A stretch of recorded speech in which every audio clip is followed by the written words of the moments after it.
And when the non-white people outnumber us, and then they outvote us, and then they take political power, then they're going to take all our shit. Because who is the bourgeoisie? Who is the center of global capitalism? Remember, communists believe that capitalism is an international system, that colonialism is a necessary part of it. They're coming for us. When they say millionaires and billionaires, that's code for white people. When they say we're only going to raise taxes on those making more than $400,000 a year, that's code for white people. They're going to start with that. And then when the non-white people are still living in squalor because they're not as smart as us, then they're going to come for the people that just have regular jobs. They're going to come for the people in the middle class. It's an endless cycle. This is the enshittification of America. It's the same thing that happened to South Africa. It's the same thing that happened to Zimbabwe. And we'll talk about it tonight. This is why the left is our enemy. And anybody telling you that it's not about right or left, it's about the Epstein class, is an idiot. And first of all, let's just get rid of this Epstein class nomenclature. It's Jews, okay? Just, by the way, they say Epstein class for the same reason they say Zionists. They're afraid of saying Jews. But they also don't even mean Jews. You know, they say Epstein class because they want you to think they mean Jews, but they don't. When they say Epstein class, they mean the global capitalist hegemony, which is Europeans and white passing Jews. But they say that, and some people think it means Jew, and some people know it doesn't. But let's be honest, whether it's the Epstein class or whether it's the Zionists or whether it's the Jewish oligarchy, the left is a creation of international Jewry. They're a weapon of international Jewry, and they're our enemy just the same. They've been fighting for a long time. Bolsheviks and Zionists have been fighting for a long time, and neither of them are our friends. So we'll talk about that too. It's going to be a good show. I didn't put the suit on tonight because I was already late. I was watching the lunar eclipse. If you believe in that sort of thing. Very strange phenomena happening. The moon, what even happens? So what is it? The moon covers the sun? I don't really know how all this stuff works. Okay. So I was watching the lunar eclipse, didn't really have time to change, wanted to start the show, and I'm not going to be here tomorrow. Spoiler. So I said, you know what, let's just make it a very casual Thursday. Let's make it a casual Thursday instead. But it's going to be a good show. Before we get into it, I want to remind you to smash the follow button, smash the like button, leave a comment. Check out our merch store at Fuentes.store. We have our brand new summer collection. Subscribe at AmericaFirst.plus, $15 a month. You get access to the archive, every episode of the show, MP3 download, MP3 format, RSS feed. So many features. $100 a month, you get access to the exclusive group chat. I did a show for them last night. I did a 45-minute monologue in the group chat just for them. And I know some people didn't like that. Somebody get these beggars out of here. Won't somebody get these beggars out of here? Yeah, the show is for the rich, idiot. You can't afford a measly little $100? Get your money up. Money is free now. Haven't you heard? It's called artificial intelligence. It's called Bitcoin's $81,000 again, dumbass. It's called everyone is on Polymarket getting rich. Sports gambling, figure it out. Make $100. That's not a lot of money.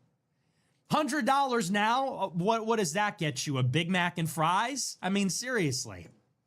Anyway, so I did do a show only for the $100 a month club, and I posted it this morning so that everybody would get it that subscribed last night. So if you missed out, check it out. You know what I love?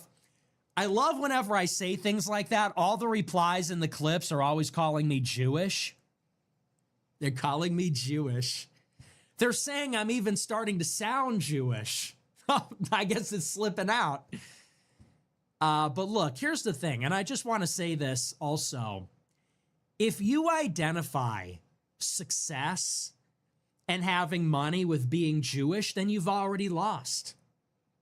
You've already been raped in your own mind. We should see ourselves as rich. When I say things like, don't be stupid, get rich. If you're not rich, you're stupid. Instead of saying that's Jewish, you should be saying that's Goyish. Spoken like a true Gentile. Because we create wealth. Gentiles, not all, but the white ones, white people create wealth. White people created everything you see. They created all the stuff, all the money, and you're sitting there selling your labor still, even though it's 2026, for wages. And you're saying to think any other way, well, that's Jewish. It's Jewish to be smart? I don't agree with that. I don't agree with that at all. It's Jewish to be successful, productive, rich. It's internalized goyophobia, internalized goyophobic attitudes. That's the reason you'll never be successful, because you see yourself as you identify as a loser. You think that your identity is synonymous with being us broke, stupid white people. We can't make money like the Jews because we're dummies. It's like, get that money up. Get that. You got to get those words out of your vocabulary. Anyway, I'm just kidding a little bit, but it is true. I see that all the time. I said something like that the other day and somebody replied, this just goes to show Nick is really sounding like a Jew these days. With that attitude, you're only insulting yourself and all you other goyim. That's the problem. But anyway, check it out, AmericaFirst.plus. We're going to dive into the show, and I think we'll start with Abdul Al-Sayed, because this is a very important message, and I'm going to try to put it all together for you tonight. I saw this, and it was just so perfect. So like I said, in the Michigan Senate race, there is a DSA-adjacent candidate who won the primary. Like in New York, like in Colorado and other races, in Michigan, there was a very competitive primary between an establishment AIPAC-backed Democrat, who is like a moderate, and a DSA-aligned progressive. And in Michigan, like in New York and Colorado and many other races, the DSA candidate won. He says he's not DSA. He says he's a capitalist. He says he has nothing to do with DSA. But he's friendly with Hassan Piker. He's friendly with DSA types, has the same politics. He's just hiding his power level for the general electorate. And his name is Abdul Al-Sayed, son of Egyptian immigrants. He's a doctor and a public health official. And his whole campaign is based around this slogan. If you go on his website, even the platform is structured in this way. His slogan is taking the money out of politics, putting the money in your pocket, and giving Medicare for all. That's the slogan. And this is a distillation of what Woke 2.0 really is. It's a return to the old left. The old left, before the revolutions of the 1960s, the classical Marxists and communists and Fabians and others, they were concerned with economics. They're concerned with material conditions. That's what we think of when we think of communism. It's the Stalinists, the Leninists, the Trotskyites, and so on.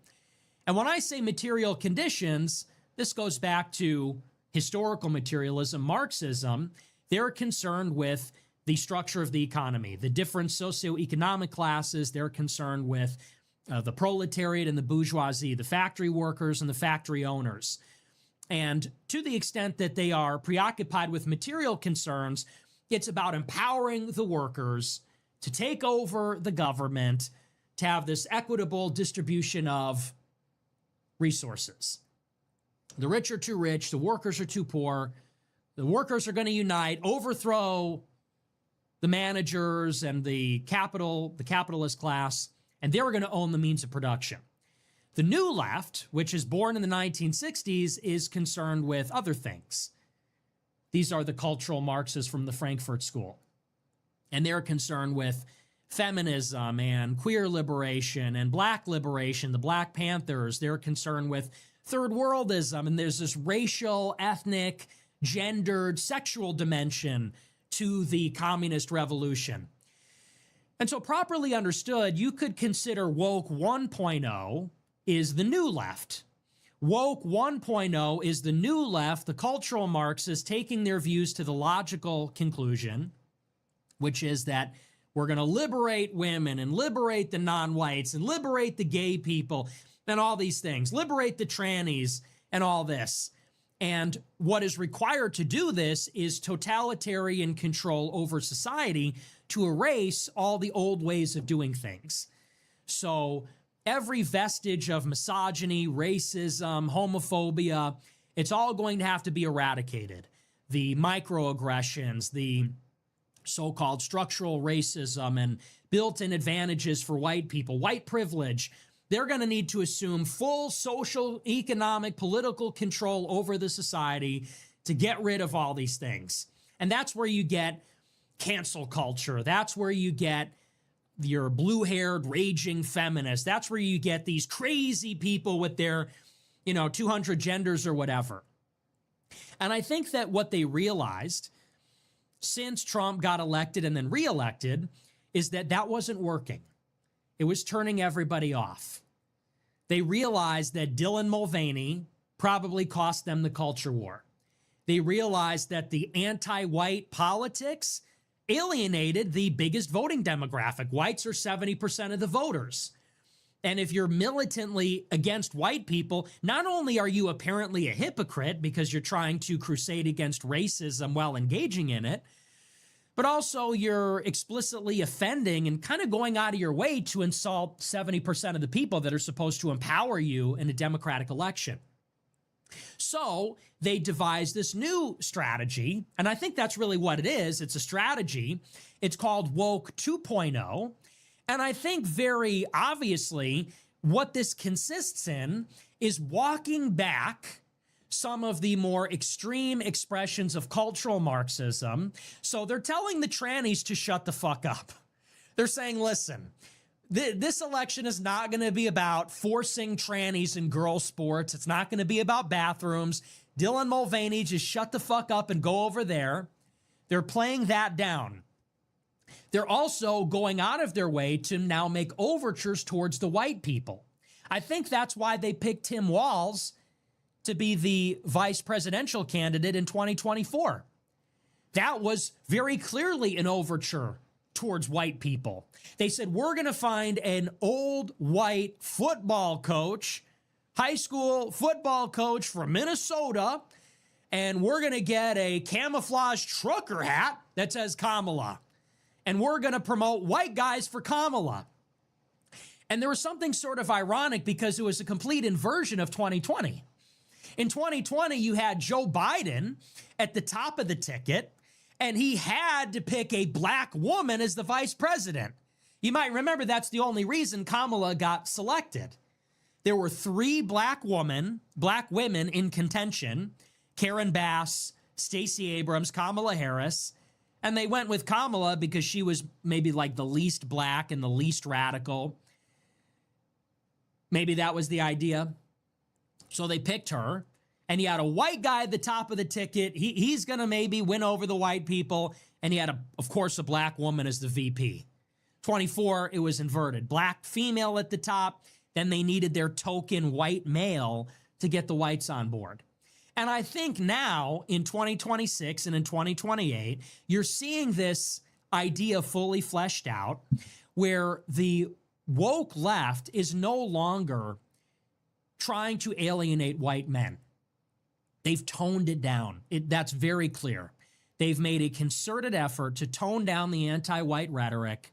They're not trying to make it about race. They're not trying to make it anti-male.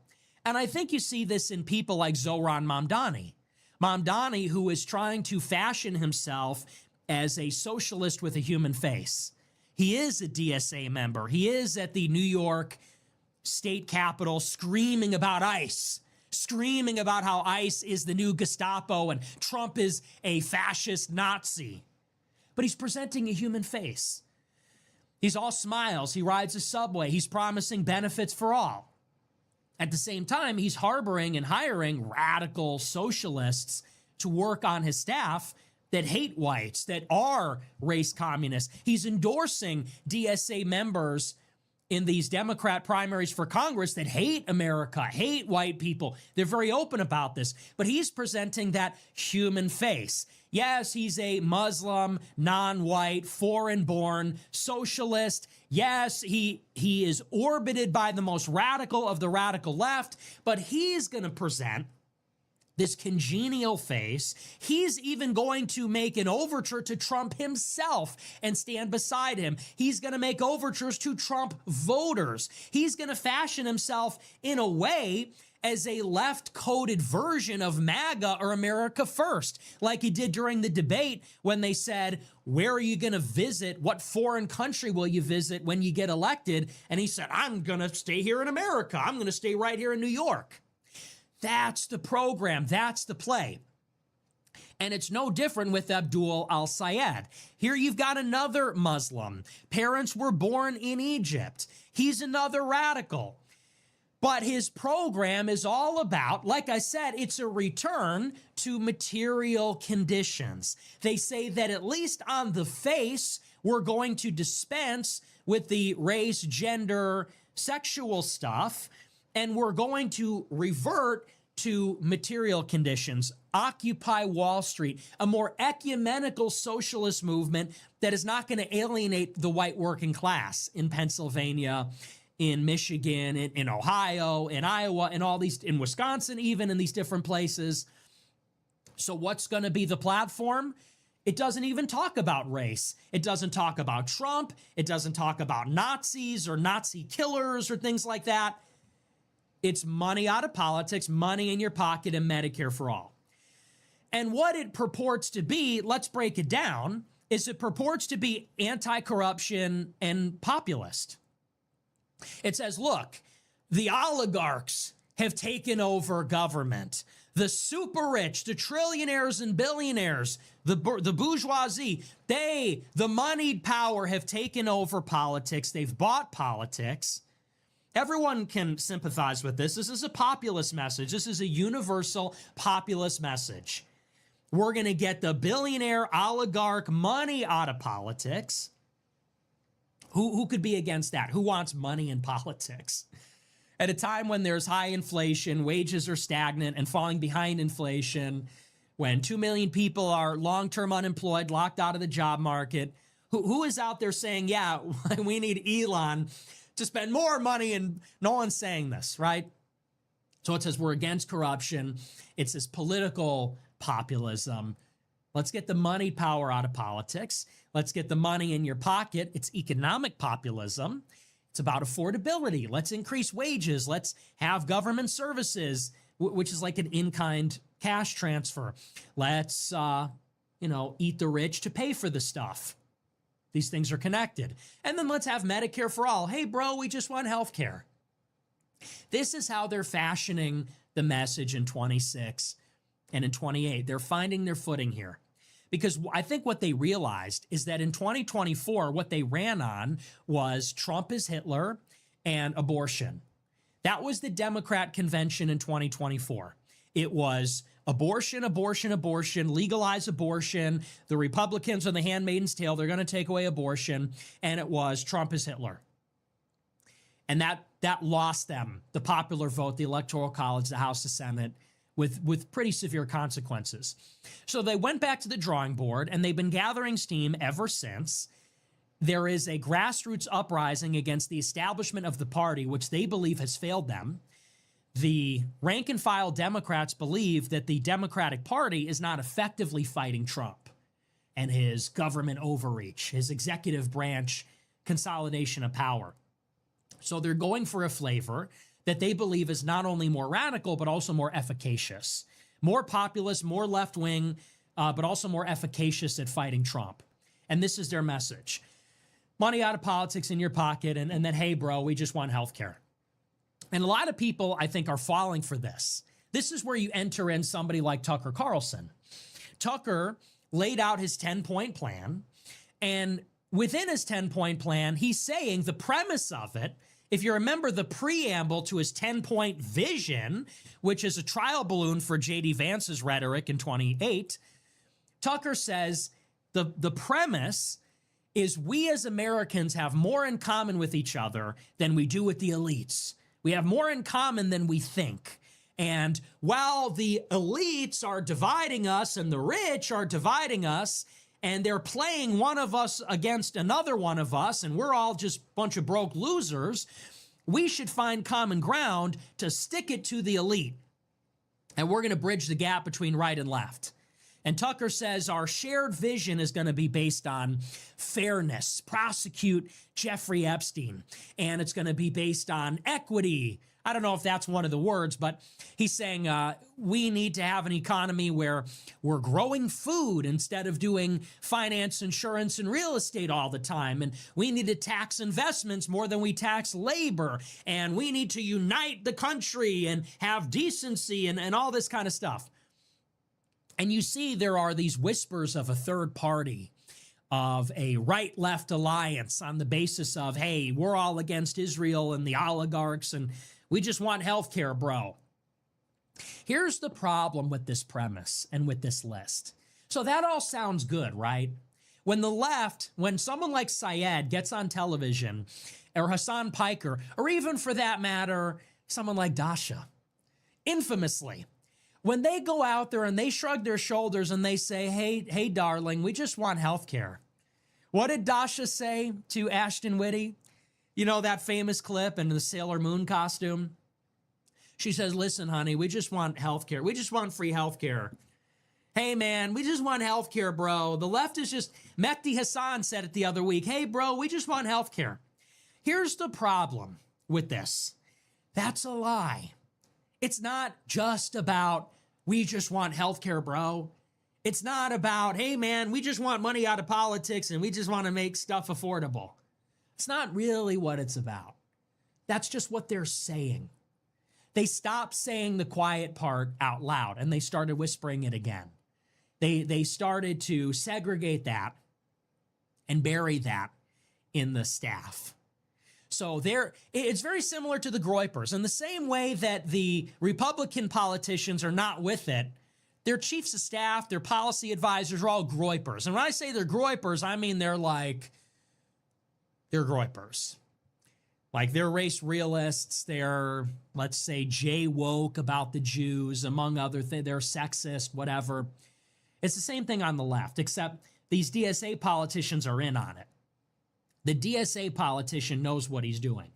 Mamdani and Al-Sayed, these types, they know their job is to present this friendly, inoffensive, non-threatening face to the white and black people, to the old school Democrat blacks from the NAACP, the white union workers, but also even to the people in the middle, the cultural libertarians. Al-Sayed's job is to be congenial to a Joe Rogan and say, hey, listen, bro, well, I just want to make your healthcare cheaper. His job is to go to some NAACP black guy from Detroit and say, hey, bro, I just want to give you health care. Elon is some racist white asshole that's hoarding the wealth, and I want to give you government services.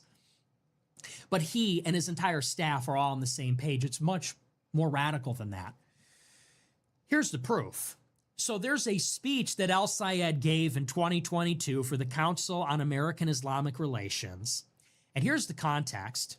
In 2022 in Oklahoma, they were considering a referendum which would ban judges from considering Sharia law in their decisions.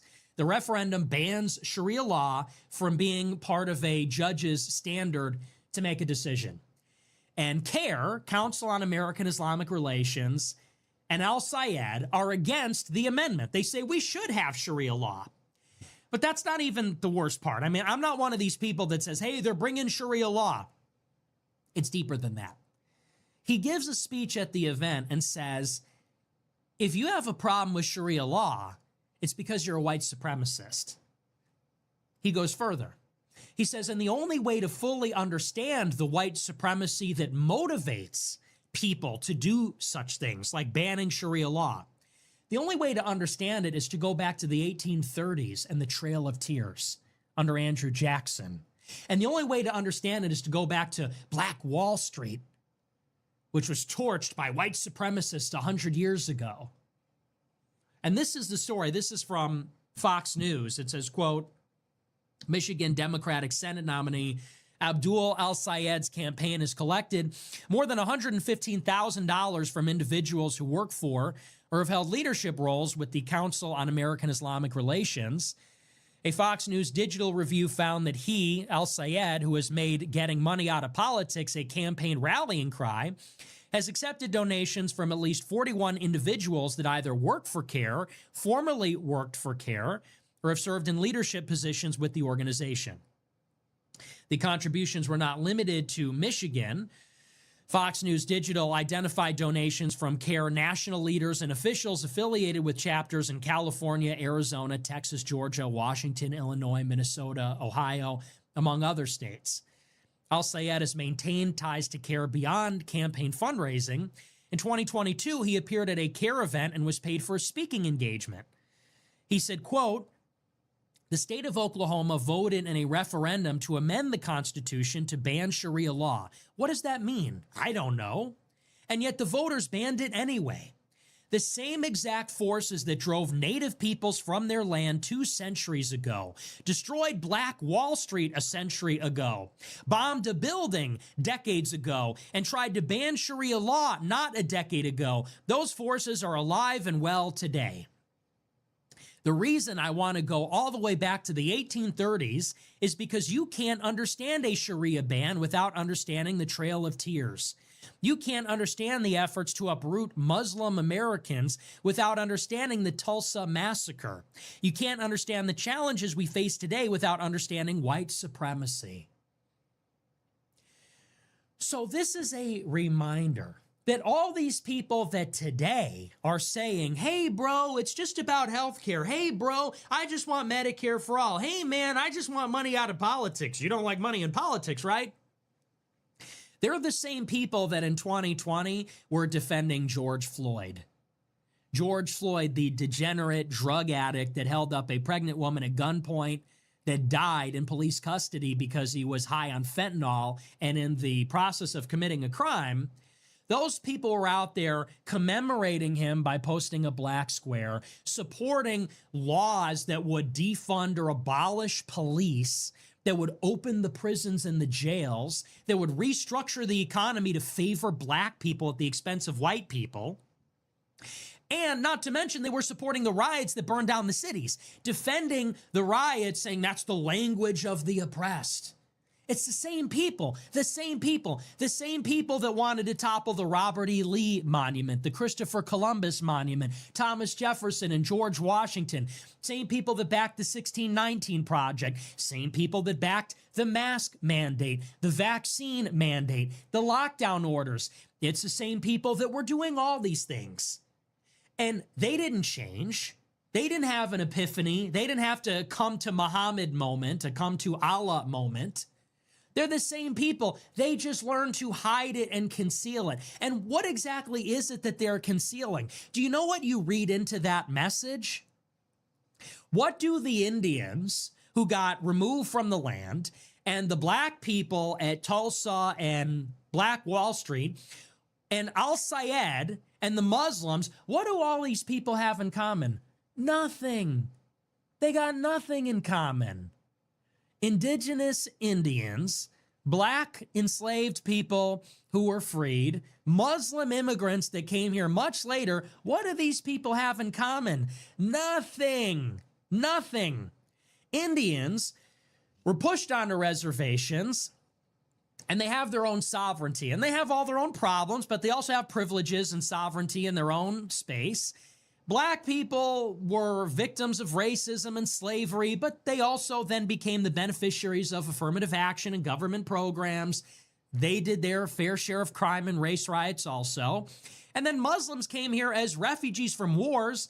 Many of them are going to college, and some of them are excelling as doctors and other things. They're 3 very different stories. But what all these chapters have in common, the Trail of Tears in the 1830s, the anti-black race riots 100 years ago, and the anti-Muslim Islamophobia now, what they all have in common, it's oppositional. What they all have in common is they all have an axe to grind against white people. Don't you understand? That's their gripe. America was founded by, settled by, built by white people. White people enjoy social, economic, political preeminence and primacy over everybody. And as such, you have all these other people here, racial aliens, that become these marginal outsiders. They're alienated from America. They don't identify with it. Al-Sayed does not identify with George Washington. He can't. He doesn't identify with Christopher Columbus. He can't. Want to know why? Because those people were white. They were white Christians, and they were defenders of Christendom. And his ancestors were at war with Christendom. His ancestors, the Barbary pirates, were at war with America. His ancestors, the Ottomans, the Umayyad and Abbasid caliphates, were at war with Westerners. Not only does he not identify with whites, he's alienated from whites. He's alienated from our founders, from their Western antecedents over the centuries and millennia.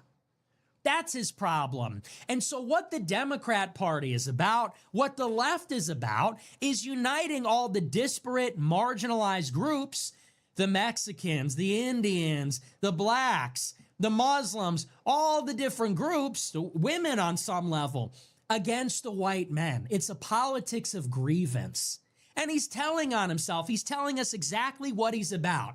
He says the only reason people don't want Sharia law in Oklahoma is because they're white supremacists. No, it's because we have our own tradition.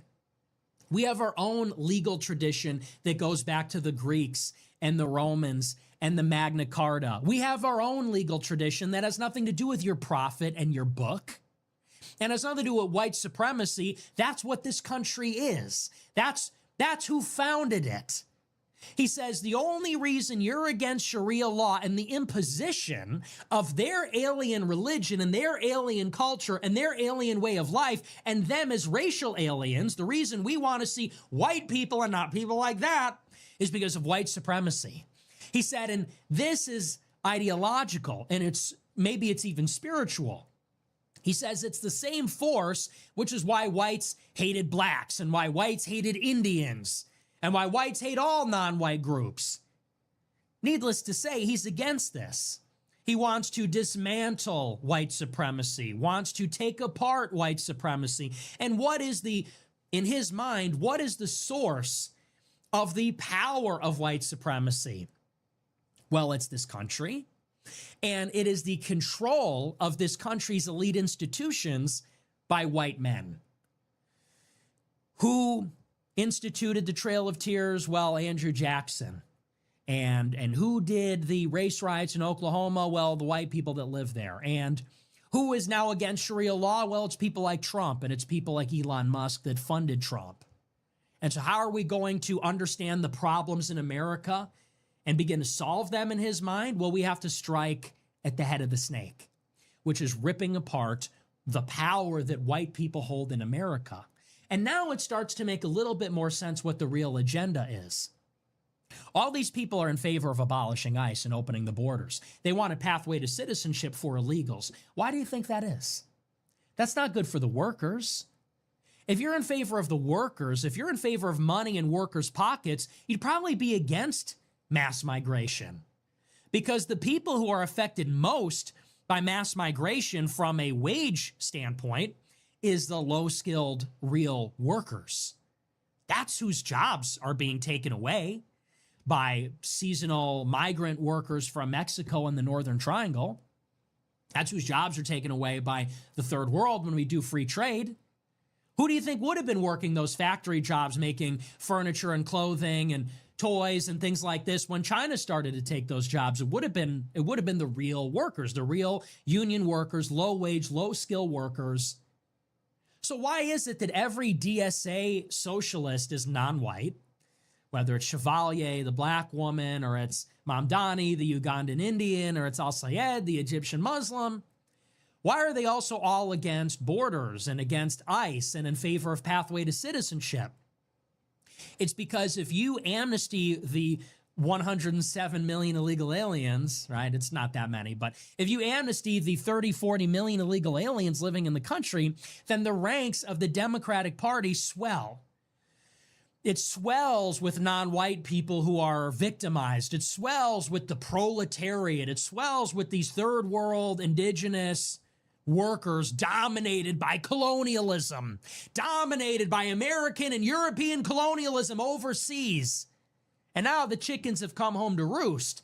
All the slave labor from the white colonial capitalist empire has now come to our shores. They're getting their citizenship. They're getting their papers. And all these pissed off brown and black people with their pitchforks and torches, once legalized and amnestied, they're going to vote for Democrats forever. And this is what they're then going to do. When Al-Sayed says money out of politics, money in your pocket, what he's saying is we're going to expedite this process. How? We're going to get rid of voter ID. That they say that's an impediment to voting. No, it's an impediment to voter fraud. It's an impediment to people that don't even have the agency to get an ID to vote. Well, what's that really about? When they want to gerrymander, when they want to get rid of voter ID, do these things, it is about securing the political ascendancy of these third worlders, of the most radical, populist left-wingers. And then, once the most radical socialists get elected, like you get a Stacey Abrams in Georgia, you get an Al-Sayed in Michigan, you get a Mamdani in New York City, you get a John Ossoff as the president of the United States. Then what are they going to do? They're going to eat the rich. Wealth tax, income tax. They're going to go after the suburbs. Who do you think is going to be the number one target? What do you think these non-white socialists hate more than the white suburbs? The country clubs, the private schools, the white picket fences, the manicured lawns that are using up all the precious water. Got to redistribute all that away. They want to come into the white neighborhoods and bulldoze single-family houses and build Section 8. They want to go and do these things. They want to eradicate these exclusive neighborhoods, exclusive clubs. They want to disempower white people, white students in universities, white people in boardrooms and Fortune 500 companies. And then they want to punitively tax the white people. Those millionaires and billionaires, those small business owners, these are all white people. It's like 78 to 80, or I actually think the number's like 88%. It's like 78 to 88% of millionaires are white people. Okay. People that make more than $400,000 a year, those are all white people. The billionaires, those are all white people.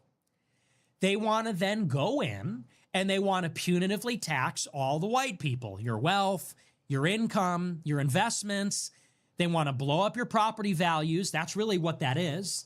They want to take all your productive assets. They want to take your houses, take your neighborhoods. Then they want to redistribute it to their own people.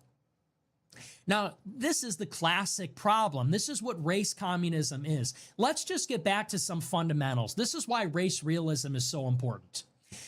Disparities exist in the world, in income, wealth, in achievement, in innovation, in success. We all know it. All of the least developed countries in the world are in sub-Saharan Africa, basically all of them. This is an official category by the United Nations. All of the LDCs, the least developed countries, are in Africa. All the countries with the lowest human development index are in Africa. Whereas all the European countries have the highest HDI. These are all the first world countries or super first world countries.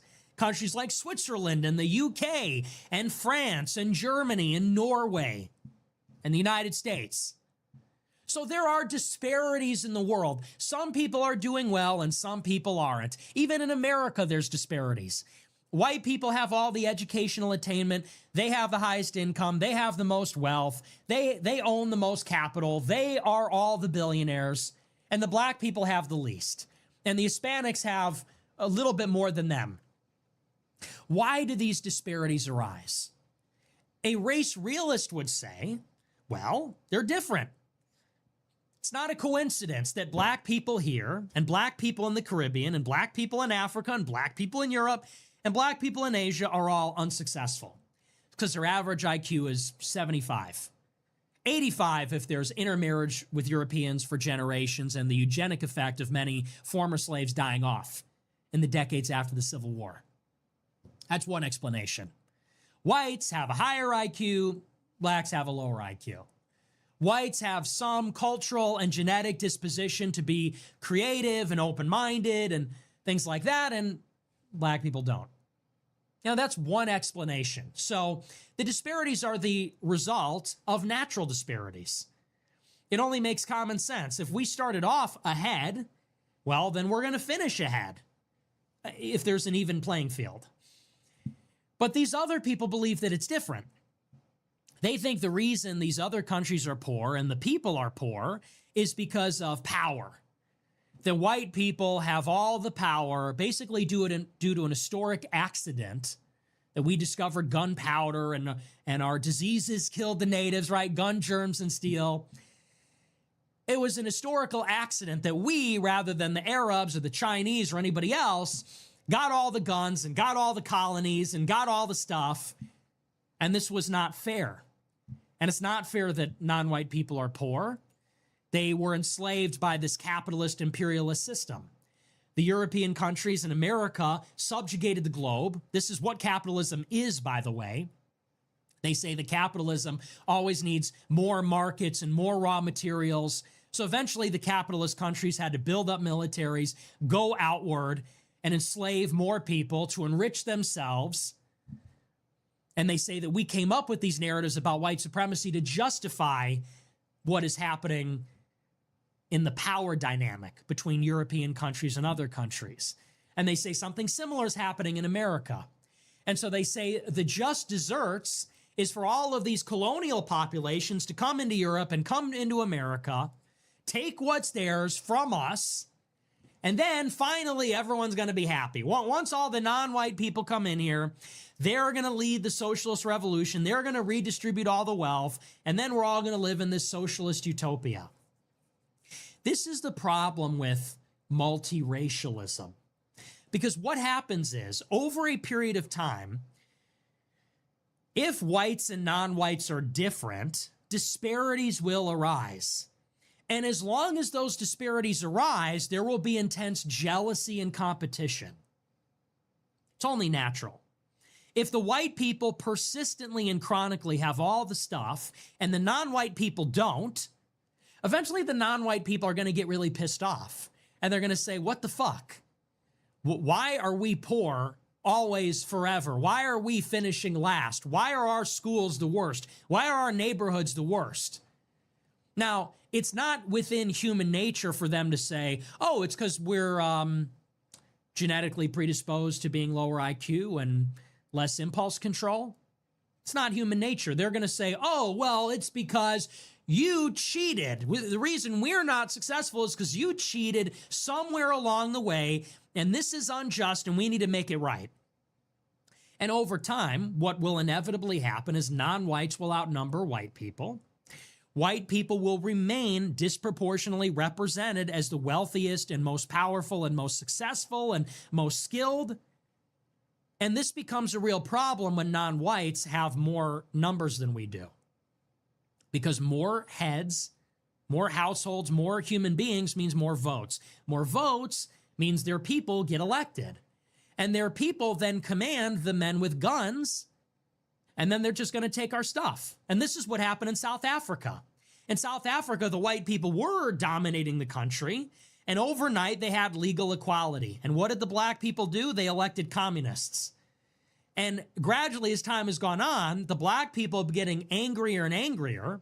They're saying, why is it that even though apartheid is over, the white people still own all the farmland, all the capital, all the productive assets? Why do they still have all the power? What are they eventually going to do? They're eventually going to either support or they are going to turn the other way. And they're going to watch as the hordes of non-white people that outnumber the white people forcibly redistribute the wealth using violence. It's either state-sanctioned, state-supported, or state violence by the non-white people against the white people. That's the story of South Africa. That's the story of Zimbabwe. That's going to be the story of America. And you see that with people like Al-Sayed. That's very clearly the mentality, and they can barely contain it. It's like we talked about the other week when Hassan Piker said he thinks it's awesome that one of Zohran Mamdani's aides said we need to impoverish the white middle class. If you're really about material conditions of working people, why do you want to impoverish the white middle class? What does that mean? Why would you say something like that? Why would you want to impoverish the middle class? Those people work. And why does it have to be the white middle class? If you think the middle class are like the modern day kulaks, why don't you want to impoverish all of the middle class? Why would you say that's a cool thing to say? Why would you say that's awesome? Why would someone like Zohran Mamdani hire someone like that? It's because they hate white people. They see white people as the bourgeoisie.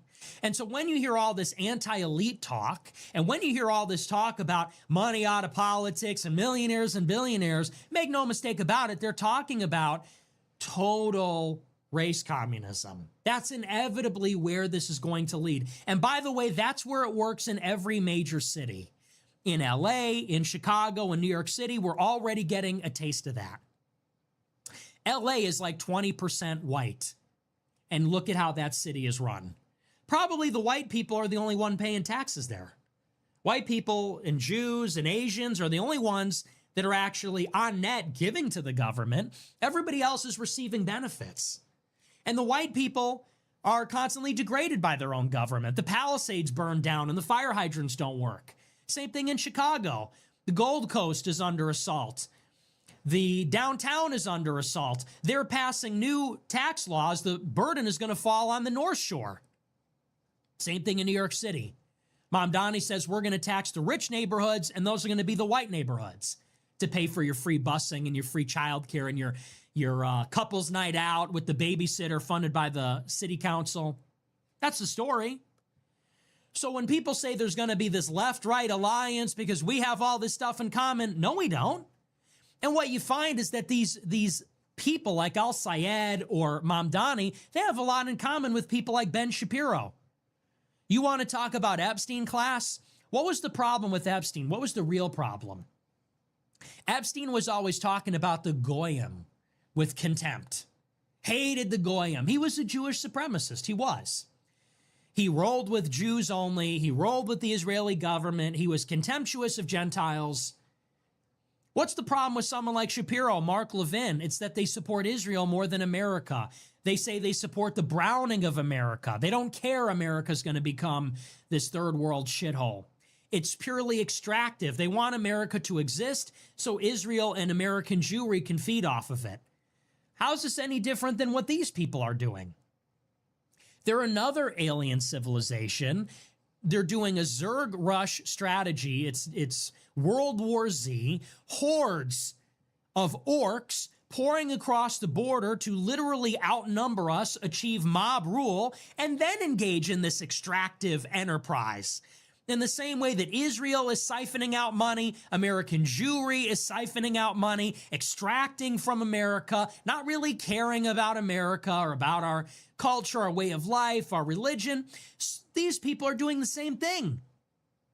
And so the story is a tale as old as time. It's Zionists and Bolsheviks. It's Jews and Muslims. It's a clash of civilizations. And so I see people lately saying, well, you're either Republican or Democrat. You're either with the Jews and the Muslims, Israel or Palestine. I'm with America. I'm with American nationalism. I'm with Christians. I'm with whites. I am with the heritage of the ancient Greeks, of the Romans, of the Italian city-states, the Spanish, the Portuguese, and the Dutch, the British and the French, the Germans of the 19th century. Yes, even the Russians, certainly, and America. That is what I'm about. And so our enemies are all of the left, which is this third worldist coalition united by racial grievance against whites to outvote us, outnumber us, extract our wealth. I'm also against the Jewish-controlled Republican establishment. It's a two-front war here. And so, yes, I want to vote for the Democrats in 26. Why? Because taking over the House and maybe Senate will create a divided government. Neither Republicans nor Democrats will have the upper hand. Neither the Israel-controlled Trump administration nor the Third World as Democrat Party will have the upper hand. It will be a divided government. There will be gridlock. Trump will be thwarted by Democrats and their oversight power, their subpoenas, their impeachments. Democrats will be thwarted because they don't have executive power. So Democrats can't open the borders. Trump will not be able to prosecute his war fully. They will be set against each other. And the hope is that in 2028, if the Trump regime is sufficiently weakened, then we can get a nominee on the Republican side that is a nationalist. The Democrats, there's a 0% chance they give us somebody in 28 that we can vote for, because all Democrats are behind this race communism agenda. It's just baked into the cake. That's how they unite all their voters, is hatred of the white man, hatred of whitey. So the only opportunity is on the right among the Republicans. But the problem is the Republican Party is being suffocated by Trump. He is preventing the ascension of anybody that can lead the revolution, because he lords over the primary process and the boomers and Fox News. He controls the war chest, which is the size of a small country's GDP.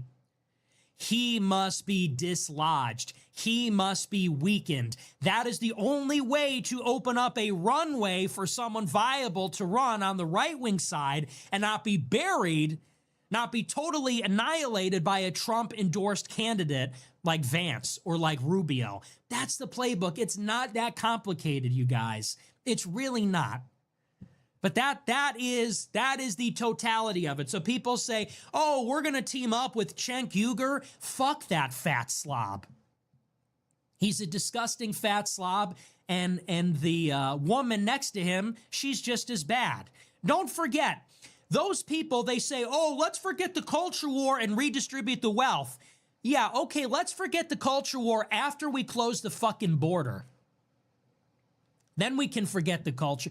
You want to forget the culture war? Okay, let's close the border and deport all the illegals first. Then we'll talk about culture war. Let's stop the destruction of the monuments and renaming all the bases and the attack on our heritage. Then we'll talk about Medicare for all. Something tells me they don't want to do that. Then suddenly they say, whoa, whoa, whoa, deporting illegal aliens, we can't support that. Well, what happened? I thought that was culture war, right? Remember, we're the ones that are supposed to give up the culture war in our own fucking country. You know what the culture war is? Our culture is under attack. Don't say, oh, that's culture war. You know what? We didn't start the culture war. The culture war started when our country is invaded by foreigners. That's the culture war. America has a culture. It always had. We speak English here. We have the Constitution. It's a Christian nation. It's a democratic republic. We celebrate Christmas here, my friends. That's America's culture. The culture war is when all of these foreigners came here and said, it's a melting pot, actually. Actually, it's a melting pot, and it can be Muslim and Hindu, and we're going to wipe our ass with our hands, and we're going to shit in the streets and eat cats.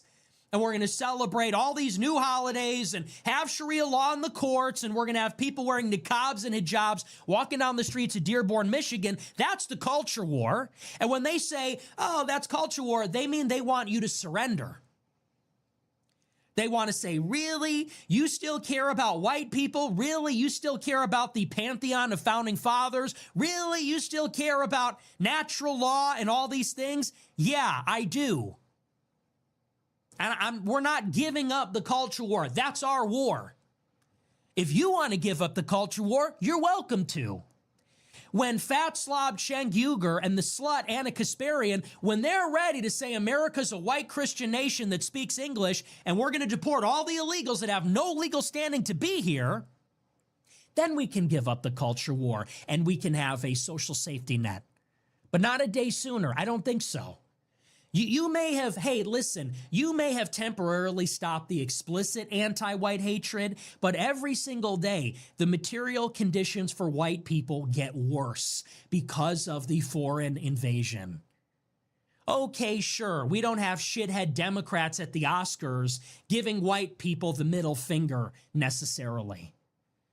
But every day, neighborhoods and small towns and other parts of the city fall to our new neighbors, where they don't celebrate the same holidays, don't speak the same language, don't worship the same God, don't have the same customs, the same culture. They don't even like us. They don't even fucking respect us.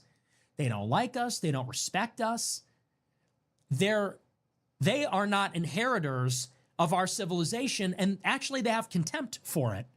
They're not all like Vivek Ramaswamy memorizing the Federalist Papers. No, they either are completely apathetic and indifferent to our heritage, or for the most part, they have contempt for our heritage. They hold it in contempt. They disdain our heritage. They're either apathetic or they're contemptuous. People like Hassan Piker want to show up here and they want to burn the Library of Alexandria so that Haitian immigrants can stay warm in the winter. I mean, that's what they're doing. They want to come here and destroy all the foundations of our productive economy, of our ingenuity, of our Faustian reach into infinitude. They want to destroy the pillars that created all of this success so that we could redistribute the fucking stuff to the non-white people. They want to kill the goose that laid the golden egg. They want to rip out the copper pipes. Freudian slip there. Rip out the copper pipes. They literally want to strip this country down piece by piece, brick by brick, and give it away to the foreign hordes. And in doing so, you get rid of, there goes America, there goes white people, there goes America, there goes the whole thing. That's what they mean when they say, drop the culture war, class war now. And I'm not going to be a part of that. So I'm not with Tucker and this Muslim fixation. I'm not with Tucker and this whole Qatar thing. We're going to be glazing Mohammed bin Zayed. We're going to be buying a house in Qatar. We're going to the Riyadh Real Estate Forum. I'm not on that train. And I'm also not with your left-right alliance. It's the Epstein class. The Epstein, really? It's the Epstein class? No, it wasn't. It was the left. Think about it. Who was prosecuting all this shit? Was it the Epstein? I'm sorry, was it the Epstein class that burned down Minneapolis? How many of those people? How many of the people in Minneapolis in 2020 that were looting the liquor stores and Apple stores, how many of them were part of the Epstein class? Did the Epstein class tell them to do it? The only reason we have division is because of the Epstein class. We need to stick together. Oh, really? Really? Well, try telling that to them. Let's go. Let's go to Inglewood right now, and let's go to let's go to the teen takeovers, and let's go to the burglaries and the carjackers, and let's say, hey, listen, brother, you've been duped. The Epstein class made you do it. Remember when you stole that Range Rover and then you drove it through the front window of Lululemon and you stole all that merchandise? Epstein made you do it. Time to wake up, brother. Medicare for all. Yeah, let's see how that goes. Let's go to Inglewood and tell them. Let's go to Dearborn, Michigan and tell them and say, listen, you got to stop the Sharia law. You're instigating a race war. No, the Epstein class didn't make them do it. The Epstein class didn't make your liberal neighbors tattle on you for not wearing a mask. The Epstein class didn't make BLM burn down the cities. The Epstein class didn't make liberals celebrate when Charlie Kirk got his head blown off. Fuck them. Fuck these people. Never forget. It's like Sam Hyde said, when we win, don't forget, these people want you dead, your kids raped and brainwashed, and they think it's funny. Fuck them. Fuck these people. Think about what they want. They want to turn our gleaming cities into shitholes covered in graffiti, smelling like pot, terrorized by criminals.